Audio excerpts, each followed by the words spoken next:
Chères habitantes, chers habitants, je viens vous présenter mes meilleurs vœux pour cette nouvelle année 2025.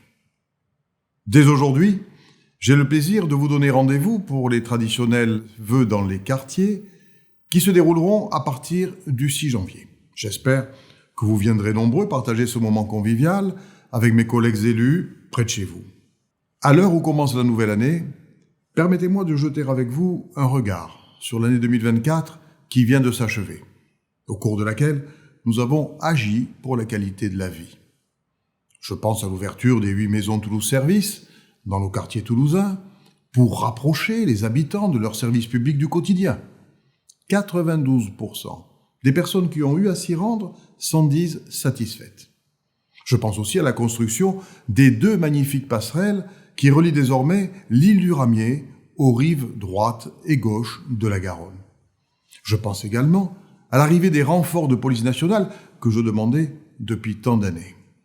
Et la poursuite des recrutements de policiers municipaux, tout cela pour assurer plus de présence sur le terrain et dans tous les quartiers.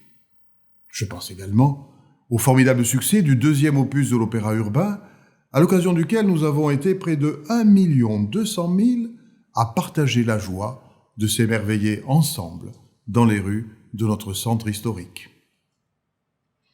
Pour autant, l'année 2024 se termine dans un contexte d'incertitude jamais vu, du fait de l'instabilité politique dans laquelle notre pays, vous le savez, est plongé.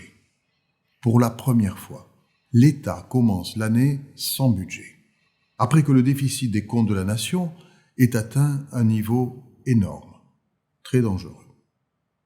Et tout cela a bien sûr des conséquences sur nos collectivités. Après qu'on nous ait annoncé une ponction financière drastique, nous sommes aujourd'hui dans une inconnue budgétaire inédite. Alors, la prudence, la plus élémentaire, nous a conduit à prendre des mesures pénibles dont nous serions passés. Je pense au gel de la plupart des embauches ou encore à la baisse des subventions.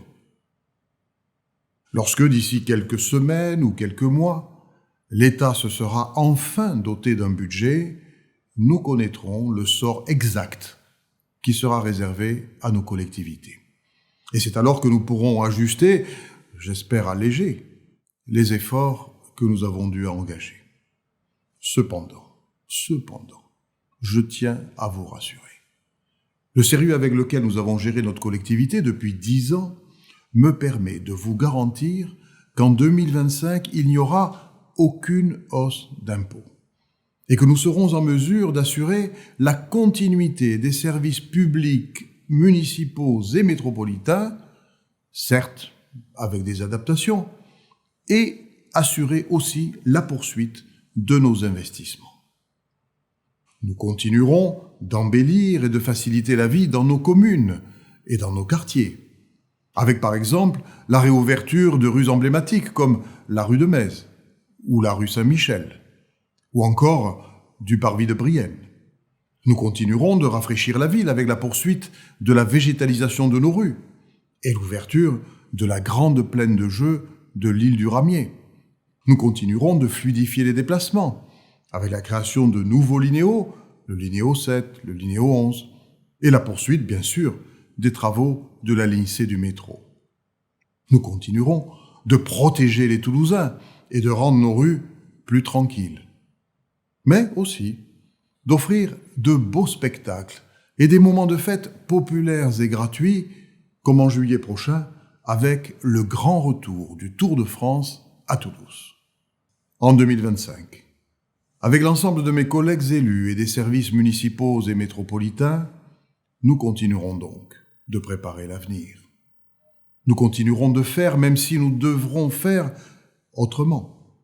Chères habitantes, chers habitants, je vous souhaite à toutes et à tous une très belle année 2025, pour que vivre à Toulouse et dans sa métropole soit une chance au quotidien.